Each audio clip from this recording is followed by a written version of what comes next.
समस्त अभिभावक अभिभाविका ओ शिशु भाई भौणी मानंकु आजिर ई भाषा विकास कालांशरे स्वागतम। आज आमे भाषा विकास कालांशरे आस छवि देखि कहिबा बहिर वन्य पशु पाठर चित्र को देखिबा एवं सही चित्र रे थिबा केतोटी वाक्य को आमे शुणिबा। समस्ते चित्र देखि पारुथबा।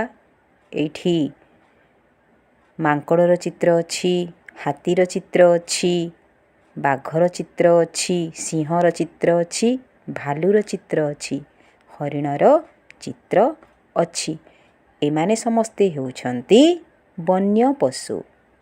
जेउ पशु माने बणरी रहन्ति सेमानंकु वन्य पशु बोली कुहा जाए। वर्तमान मु केतोटी वाक्य कहिबी, समस्ते शुणिबा।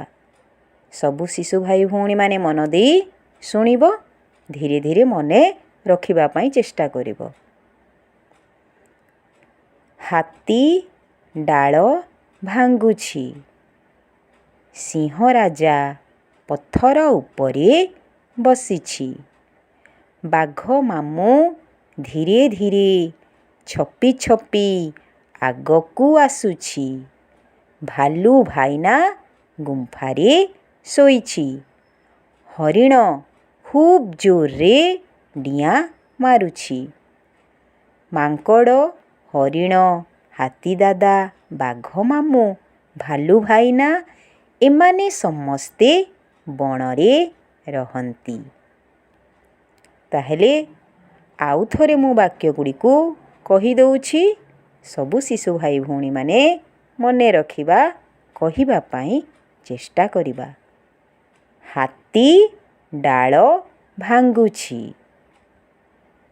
सिंह राजा पत्थर उपरे बसिछि। बाघ मामू धीरे धीरे छपी छपी आगकू आसुछि। भालू भाईना गुंफारे शोइछि। हरिण खूब जोर रे डिया मारुछि। मांकड़ हरिण हाथी दादा बाघ मामू भालू भाईना एमाने समस्ते बणरे रहन्ति। ए जो पशु पक्षी माने थांती तांकु आमे जदि किछि संपर्कर शब्द माध्यमरे जोड़िबा ताहेले तांको प्रति आमर आत्मीयता आसे। एणु हाथी दादा कुहा जाइछि, बाघ मामू भालू भाईना एहिपरि कुहा जाइछि। समस्त अभिभावक अभिभाविका मानंकु अनुरोध, शिशु भाई भौणी मानंकु एही वाक्य गुड़िको कहिबा पाई अभ्यास कराइबे। समस्तंकु धन्यवाद।